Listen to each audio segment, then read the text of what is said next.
ഒരുപാട് നാളായി ഞാൻ വീഡിയോ ഇട്ടിട്ട് കോഴിക്കോട് പോയിരുന്നു. അതിൻ്റെ കണ്ടൻറ്റ് ഒരു വലിയ സീരിയസ് ആയിട്ടിട്ടാണ്. കാരണം അന്ന് പോയതിന് കുറേ ടെസ്റ്റുകളെടുത്തു. അതുപോലെ തന്നെ ഇതിലും പ്രധാനപ്പെട്ട ഒരു ടെസ്റ്റ് ഇനി കൊണ്ട് ബാലൻസ് അതിപ്പം നമ്മൾ 8-ാം തീയതി പോകുന്നുണ്ട് ആ ടെസ്റ്റ് എടുക്കാൻ. ഫുള്ള് ടെസ്റ്റ് നമുക്ക് എടുക്കാൻ പറ്റാത്തതിന് കാരണം 3 ലെവൽ ടെസ്റ്റാണുള്ളത്. ഫസ്റ്റ് ലെവൽ ടെസ്റ്റിൽ എനിക്ക് എടുത്തത് 2 സാമ്പിളാണ് എടുത്തത്, ബ്ലഡ് സാമ്പിൾ 2 എടുത്തത്.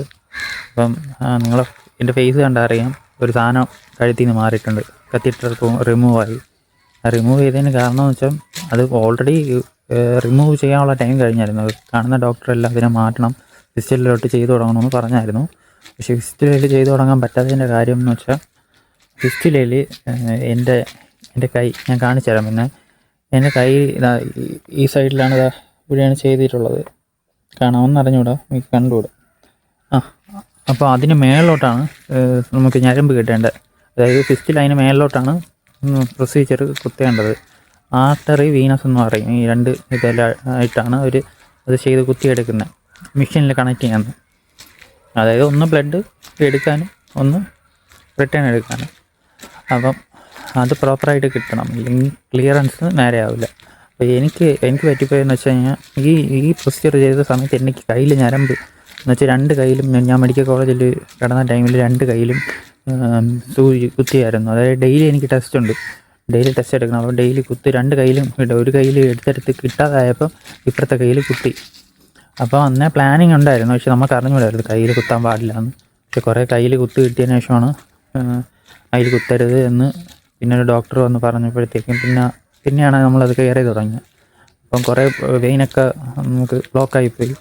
പിന്നെ കുറേ ബോളൊക്കെ പിടിച്ച് നോക്കി, അന്ന് തൊട്ട് ബോൾ പിടിക്കാൻ തുടങ്ങിയതാണ്. പക്ഷേ വെയിൻ ഡെവലപ്പായി വന്നില്ല, ബ്ലോക്കും മാറി ഡെവലപ്പായി വന്നില്ല ഈ സർജറി ചെയ്യുന്ന ടൈമിൽ. അപ്പോഴ് ഡോക്ടർ നോക്കിയിട്ട് പറഞ്ഞായിരുന്നു, അപ്പം ചെയ്ത് നോക്കാം, എന്തായാലും ചെയ്ത് നോക്കാമെന്ന് പറഞ്ഞു. ഒരു പുള്ളിക്ക് അത്ര ഉറപ്പില്ലാത്ത രീതിയിലാണ് ചെയ്തപ്പം ഫിസ്റ്റുല ഇപ്പം നന്നായിട്ട് വർക്ക് ചെയ്യുന്നുണ്ട്. പ്രശ്നം പറ്റിപ്പോയി ഡീപ്പാണ്, ഫിസ്റ്റുല നല്ല ഡീപ്പാണ്. അപ്പം ഡീപ്പാകുമ്പോൾ പ്രശ്നം എന്ന് വെച്ചാൽ കുത്തുമ്പോൾ കിട്ടില്ല. ഫിസ്റ്റുല നമുക്ക് നല്ല വൈബ്രേറ്റ് ഉണ്ടാകും. അപ്പം നമ്മൾ വിചാരിക്കും കിട്ടും. ആ വൈബ്രേറ്റ് വെച്ചാണ് ഈ ടെക്നീഷ്യൻസ് മനസ്സിലാക്കുന്നത് എവിടെയാണ് ഞരമ്പ് അവിടെ കുത്താവുന്നു. അപ്പോൾ കുത്തും കിട്ടില്ല. നമ്മൾ അപ്പർ ഹാൻഡ് ആയതുകൊണ്ട് നല്ല പെയിനാണ്. ഒന്നാമത് സൂചി നല്ല പെയിനാണ്. എന്ന് വെച്ചാൽ ആ ബ്ലഡ് നമ്മൾ അത്രയും സൂചി കൂടെ പോകണ്ടേ. അപ്പോൾ അതിനുള്ള തിക്നെസ്സും ഉണ്ട്, അതുപോലെ തന്നെ വേദന ഉണ്ട്. ആദ്യമൊന്നും ഒട്ടും പറ്റില്ലായിരുന്നു. പിന്നെ കോഴിക്കോട് വന്നതിന് ശേഷം എന്ത് പറ്റിയെന്ന് അറിഞ്ഞുകൂടാ, ഞാൻ ബോൾ കൈ വെച്ചിട്ടാണ് ഇപ്പം കുത്തുന്നത്. ഇപ്പം കുത്തുന്നതെന്ന് വെച്ചാൽ കയ്യിലെ താഴെ എനിക്ക് സബ്ബായിട്ടൊരു വെയിൻ ഡെവലപ്പായിരുന്നു. അത് ആ ഓപ്പറേഷൻ കഴിഞ്ഞ ടൈമിൽ തന്നെ എനിക്ക് അവിടെ ബീറ്റും ഉണ്ടായിരുന്നു. പക്ഷേ എനിക്ക് ബീറ്റ് താഴോട്ടാണ് വരണം, മേളിലും ബീറ്റുണ്ട്, സൈഡിലോട്ടാണ്. അത് എനിക്ക് ഞരമ്പ് പോയിക്കുന്നത് വെച്ചാൽ ഈ അപ്പർ ഹാൻഡിൽ അതായത് ഡൗൺ ആയിട്ടാണ് പോയിരിക്കുന്നത്. സൈഡ് വെയിനാണ് എടുത്തേക്കുന്നത്. അപ്പം ഡീപ്പായിട്ടാണ് അത് മെച്ചുറായി പൊങ്ങിയിട്ട് വന്നിട്ടില്ല. അപ്പം അത് ഡെവലപ്പായാലേ ഡയാലിസിസ് ക്ലിയർ ആവുള്ളൂ. എന്ന് വെച്ചാൽ ക്ലിയറൻസ് കുറവായിരിക്കും, ഇപ്പം ചെയ്യുന്ന രീതിയിൽ ക്ലിയറൻസ് കുറവായിരിക്കും എന്നാണ് പറയുന്നത്. നമുക്ക് അറിഞ്ഞുകൂടാ, അതിന് വേണ്ടി ഒന്ന് ടെസ്റ്റ് ചെയ്ത് നോക്കണം. അപ്പം ഇനി അടുത്ത ഡയാലിസിസ് കഴിഞ്ഞ ഉടനെ സാമ്പിൾ എടുത്ത് ടെസ്റ്റ് ചെയ്യില്ല, അതിന് 1 മണിക്കൂറൊക്കെ കഴിയണം. കാരണം ഹെപ്പാരിൻ വെച്ചിട്ടാണ് ഡയാലിസിസ് ചെയ്യണത്. ഈ ഹെപ്പാരിൻ എന്ന് വെച്ച് കഴിഞ്ഞാൽ നമ്മളെ ട്യൂബിനകത്ത് ബ്ലഡ് ക്ലോട്ടായി നിൽക്കാതെ ഡയാലിസിസ് സ്മൂത്തായിട്ട് നടക്കാൻ വേണ്ടിയിട്ട് യൂസ് ചെയ്യുന്ന ഒരു ആൻറ്റി ക്ലോട്ടിങ് ഏജൻറ്റ് എന്നൊക്കെ പറയാം. അങ്ങനെ ഒരു സലൈനിങ് യൂസ് ചെയ്യാറുണ്ട്. സലൈന് ഈ ഹെപ്പാരിൻ ഫ്രീ ആയിട്ട് ചെയ്യുന്ന ഡയാലിസിന് സലൈനാണ് ഹെപ്പാരിന് പകരം യൂസ് ചെയ്യുന്നത്. സലൈൻ അല്ലാതെ യൂസ് ചെയ്യും. ഈ സലൈൻ യൂസ് ചെയ്യണം എന്തിനാണെന്ന് വെച്ച് കഴിഞ്ഞാൽ നമ്മുടെ ഇതിനകത്ത് മെഷീനകത്തുള്ള, അതായത് ആ ട്യൂബിനകത്തുള്ള ഈ എയറൊക്കെ കളയാനും, അതുപോലെ തന്നെ ബാക്കി വരുന്ന ബ്ലഡ് തിരിച്ച് റിട്ടേൺ ബോഡിയിൽ കയറ്റാനൊക്കെ നമ്മൾ സലൈൻ യൂസ് ചെയ്യും. അപ്പം ഇത് ബോഡിയിൽ ആ സമയത്ത് 1 മണിക്കൂറൊക്കെ കഴിഞ്ഞതിന് ശേഷം നമ്മൾ ആ ബ്ലഡിൽ നിന്ന് അത് മാറത്തുള്ളൂ. എന്നാലേ നമ്മൾ ടെസ്റ്റ് ചെയ്തിട്ട് കാര്യമുള്ളൂ എന്നാണ് പറയുന്നത്.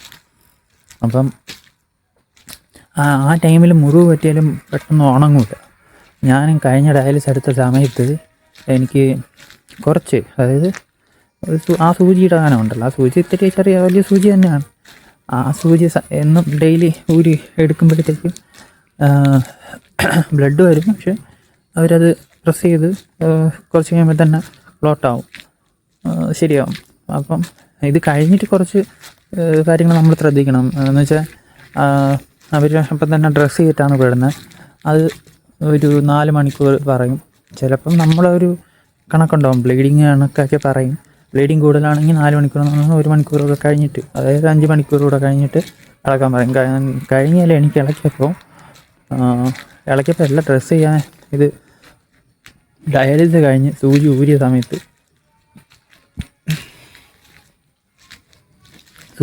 സമയത്ത് താഴത്തെ സൂചി പ്രശ്നമില്ലായിരുന്നു, ഊരി സ്മൂത്തായിട്ട് പോയി. ഈ ആർട്ടറി വരണ സൈഡിൽ ഇത് സൂചി ഇടയ്ക്ക് ഫ്ലോ കുറവാണ് എന്ന് ഉദ്ദേശിച്ച് മെഷീൻ കിടന്ന് അടിയായിരുന്നു. മെഷീൻ നല്ല വെളിയായിരുന്നു ആ സമയം. അപ്പം ആദ്യം നിന്ന ടെക്നീഷ്യൻസ് വിചാരിച്ചത് ഫ്ലോയുടെ പ്രശ്നമാണെന്ന് വിചാരിച്ചിട്ട് ഒന്നുകൂടെ ഇളക്കി കുത്തിയായിരുന്നു. ഫ്ലോയ്ക്ക് പ്രശ്നമില്ലായിരുന്നു. ഒരു ഇളക്കി നോക്കിയപ്പോഴും ഫ്ലോയ്ക്ക് പ്രശ്നമില്ലായിരുന്നു, ഫ്ലോ ഉണ്ടായിരുന്നു. വേണ്ടത് ആ സ്പോട്ടിൽ മാറ്റി തന്നെ വീണ്ടും കുത്തി.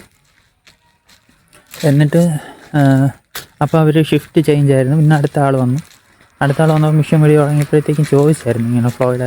ഞാൻ പറഞ്ഞു ഇടയ്ക്ക് കുത്തിയായിരുന്നു, ഫ്ലോ ഉണ്ടെന്ന് പറഞ്ഞതാണ്. അപ്പോൾ അവർ ചെക്ക് ചെയ്തപ്പോൾ ഫ്ലോ ഉണ്ട്. അപ്പോൾ ആ മെഷീനിൽ ഇടയ്ക്ക് ഡയാലിസർ വയ്ക്കുമ്പോഴത്തേക്കും ഇങ്ങനെ കിടന്നടിക്കും, അതിൻ്റെ പ്രശ്നമാണ്. ഡയാലിസർ 2 അടിയൊക്കെ അടിച്ചപ്പോഴത്തേക്കും ശരിയായി. പിന്നെ രാവിലെയാണ് എടുത്തത്. രാവിലെ ആകുമ്പം തിരക്ക് കൂടുതലാണ്. അപ്പം നമുക്ക് ചൂസ് ചെയ്യാൻ പറ്റില്ല ഇന്ന ബെഡാണ്. അങ്ങനെ അവരാണ് ബെഡ് ചൂസ് ചെയ്യണമെങ്കിൽ ആൾ കുറവുള്ള സമയത്ത് നമ്മൾ എ സിയുടെ അടുത്ത് വേണ്ട, ഇന്ന സ്ഥലത്തോട്ട് മതി എന്ന് പറഞ്ഞു കഴിഞ്ഞാൽ നമ്മൾ ഇതിൽ മാറ്റിത്തരും. അത് നേരത്തെക്കാർ പറയണം. ഒരു ദിവസം എനിക്ക് ഇങ്ങനെ വന്നപ്പോഴത്തേക്ക് എ സിയുടെ അടുത്താണ് വെച്ചിരുന്നത്. അപ്പോൾ ഞാൻ പറഞ്ഞു എ സിയുടെ അവിടെ പറ്റില്ല. കാരണം എന്ന് വെച്ച് കഴിഞ്ഞാൽ എനിക്ക് കുറച്ച് കഴിയുമ്പോഴത്തേക്കും ജലദോഷമാകും. പിന്നെ ഡയാലിസിസ് കഴിഞ്ഞ് വന്നാൽ പിന്നെ അത് മാറാൻ ഭയങ്കര പാടാണ്. പിന്നെ തുമ്മലും കാര്യങ്ങളും പ്രശ്നങ്ങളും ആവുന്നുള്ളതുകൊണ്ട് മാറ്റിത്തരും. അന്ന് അപ്പം തന്നെ മാറ്റി തന്നു. അത് ഡയാലിസറെല്ലാം എടുത്ത് മാറ്റി വേറെ മെഷീനിൽ കണക്ട് ചെയ്ത്. പക്ഷേ ഒരു പ്രശ്നം എന്ന് വെച്ചാൽ നമ്മൾ ഡയാലിസിസ് റൂമിനകത്ത് കയറിയപ്പോൾ 8:30 കറക്റ്റ് കയറി എന്ന് വിചാരിച്ചു. അപ്പോൾ നമ്മൾ ടൈം അവിടെ നിന്ന് സ്റ്റാർട്ട് ചെയ്യില്ല. മെഷീൻ എപ്പോഴും ഓണാക്കുന്നു അപ്പോഴേ സ്റ്റാർട്ടാകും. അപ്പം ഒരു 8:30 കയറിയെങ്കിൽ ഇവർ ഇതെല്ലാം സെറ്റ് ചെയ്തൊക്കെ വന്ന് കുത്തി ബ്ലഡ് എല്ലാം കണക്ട് ചെയ്തൊക്കെ വരുമ്പോൾ എന്തായാലും ഒരു 15 മിനിറ്റ് അരമണിക്കൂർ നോക്കിയാൽ മതി. അപ്പോൾ ഒരു 9 മണിയാവും. അപ്പം ഡയാലിസിസ് കഴിയുമ്പോൾ സമയം കൂടും.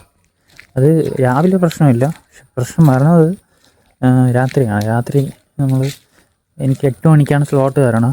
അപ്പോൾ അവിടെ നമ്മളൊരു 8 മണിക്ക് 8:10 ആകുമ്പോൾ മാക്സിമം എത്തും. പിന്നെ ഇപ്പം നൈറ്റിന് അതായത് നൈറ്റ് പണ്ട് നല്ല തിരക്കായിരുന്നു, ആളുണ്ടായിരുന്നു. ഇപ്പം നൈറ്റ് ആൾ കുറവാണ്. അതുകൊണ്ട് ബെഡ് ഫ്രീ ഉണ്ട്. അപ്പോൾ അതനുസരിച്ച് അവർ ബെഡ് സെറ്റ് ചെയ്യും. നൈറ്റ് ഒരു 4-5 പേഷ്യൻ്റ് മാത്രമേ ഉള്ളൂ. രാവിലെ ആണെങ്കിൽ ഫുള്ള് ബെഡാണ്. രാവിലെ സ്ലോട്ട് കിട്ടാനും പാടാണ്. ചില ദിവസങ്ങളിൽ കിട്ടും. രാവിലെ ആരെങ്കിലും വരാതിരിക്കുമ്പോൾ അവർ സ്ലോട്ട് ചോദിക്കും, വരുന്നുണ്ടോ എന്ന് ചോദിക്കും, അങ്ങനെ എടുക്കും. ചിലപ്പോൾ നൈറ്റ് നിൽക്കുന്ന സമയത്ത് ഇപ്പം 4 മണിക്ക് വരാൻ പറ്റുമെന്ന് ചോദിക്കും. കാരണം നൈറ്റ് അവർക്ക് പെട്ടെന്ന് തീർത്ത് കഴിഞ്ഞാൽ ഈ നൈറ്റ് നിൽക്കുന്നവരാണ് രാവിലെ നിൽക്കുന്നവർ. രാവിലെ ഒരു 7 മണി വരെ അവരുണ്ടാവും.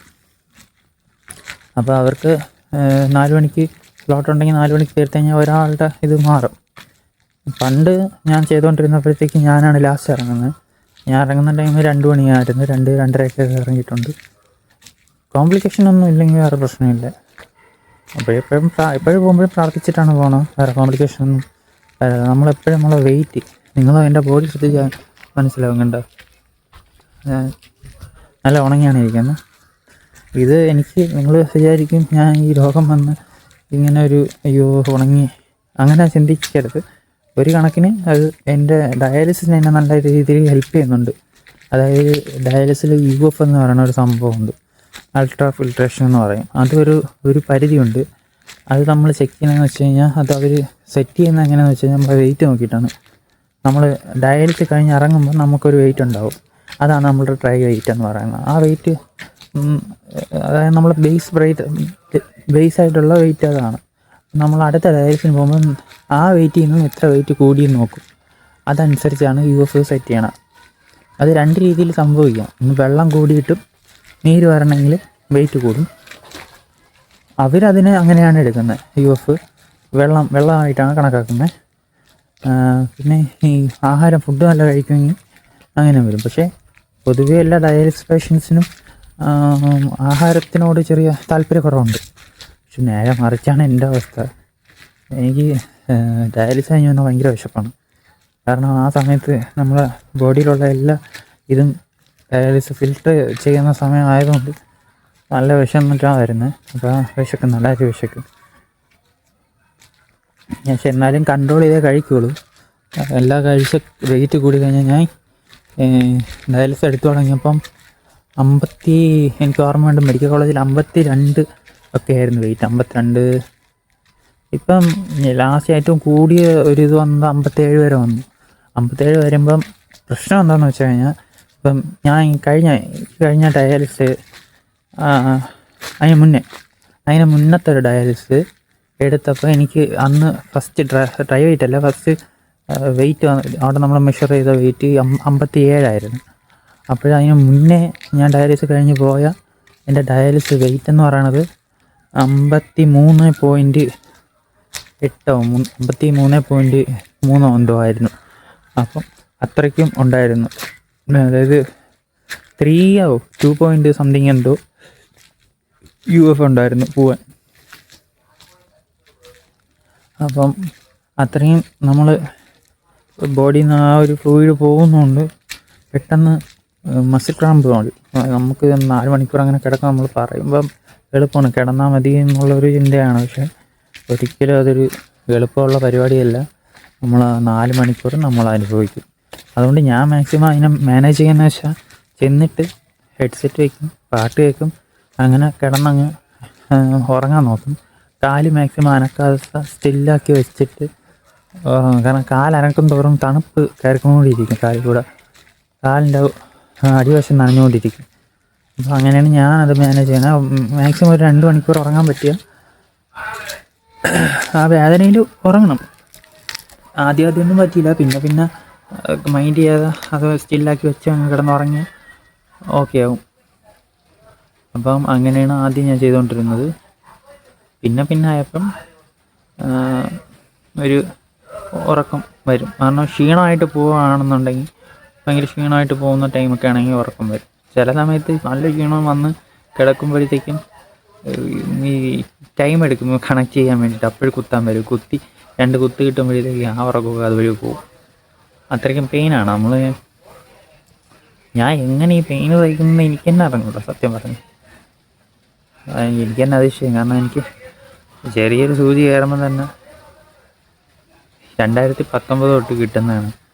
അപ്പോൾ ഇടയ്ക്ക് ഒരു കുറച്ച് 2 വർഷത്തേക്കെന്തോ 2-3 വർഷത്തേക്കെന്തോ കുത്തിൻ്റെ എണ്ണം കുറഞ്ഞു വെച്ചാൽ നല്ല ഗണ്യമായിട്ട് കുറഞ്ഞു. അല്ലെങ്കിൽ ഇരിക്കാനും നിൽക്കാനും പറ്റാത്ത രീതിയിൽ കുത്താണ് കേട്ടോ. അത് സഹിക്കാൻ പറ്റണം. ഞാൻ അതുകൊണ്ടാണ് ഈ ഡയാലിസിസ് എടുക്കുന്ന പേഷ്യൻസിന് ഇപ്പോഴാണ് എനിക്ക് മനസ്സിലായത് അവരെങ്ങനെയാണ് നമ്മൾ ഉദ്ദേശിക്കുന്ന. നമ്മൾ ഡയാലിസിസ് എന്ന് പറയുന്നത് ആ പ്രൊസീജിയറിനെയാണ് നമ്മൾ പേടിക്കുന്നത്. പക്ഷേ പ്രൊസീജിയറിനല്ല പേടിക്കുന്നത്, അതിന് കോംപ്ലിക്കേഷൻസൊക്കെ ഒരുപാടുണ്ട്. അതിനെയാണ് പേടിക്കുന്നത്. അത് നമ്മൾ സൈലൻ്റായിട്ട് നമ്മളെ എപ്പോൾ പണി വരുമെന്ന് പറയാൻ പറ്റില്ല. ഉദാഹരണത്തിന് കഴുത്തിലിട്ടിരിക്കുന്ന കത്തീറ്റർ. സത്യം പറഞ്ഞാൽ കത്തീറ്റർ അല്ലേ നല്ലതെന്ന് ചോദിച്ചാൽ വേദന അറിയാതിരിക്കും കത്തീറ്ററായിരുന്നു നല്ലത്. കാരണം ഇടുന്ന സമയത്തുള്ള വേദനയുള്ളൂ. പിന്നെ അത് ഡ്രസ്സ് ചെയ്യുമ്പോൾ ചെറിയ വേദനയാണ്, സ്റ്റിച്ചിൻ്റെ ഒക്കെ. അല്ലാതെ അതിൽ വേദന വേറെ ഒന്നുമില്ല. കണക്ട് ചെയ്യുക, ഡയാലിസിസ് ചെയ്യുക, കഴിഞ്ഞു. സൂചി കുത്തോ അങ്ങനെ ഒന്നുമില്ല. മറ്റേ നമ്മളെ കയ്യിൽ കുത്തി തന്നെയാണ് എടുക്കണം. അത് കുത്തി പിന്നെ ശരിയായിക്കോളും. അപ്പോൾ എനിക്ക് 6 ഡയാലിസിസ് 6-7 ഡയാലിസിസ് മൊത്തം കയ്യിൽ ചെയ്തു. അപ്പം ഇപ്പോഴാണ് കൈ ഒന്ന് സെറ്റായതെന്ന് വെച്ചാൽ ഫുള്ള് ഞാൻ പെയിന് മാനേജ് ചെയ്യാൻ പഠിച്ചിട്ടില്ല. എങ്കിലും ഒരു പരിധി വരെ. ഇനി പണ്ട് എനിക്ക് കുത്തുന്നതിന് മുന്നേ ഒന്ന് വെയിറ്റ് ചെയ്യും എന്നുള്ളൊരു മൈൻഡാണ്. ഇപ്പം അങ്ങനെയില്ല. ഇപ്പം കുത്തിക്കോ എന്നുള്ള ഒരു മൈൻഡിലാണ് കിടക്കുന്നത്. എന്തരമാണോ കുറച്ച് കയറ്റി എന്നുള്ള മൈൻഡ്.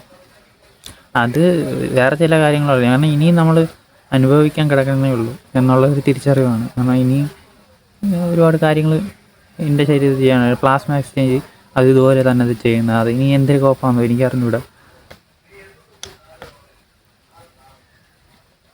അപ്പോൾ ശരി.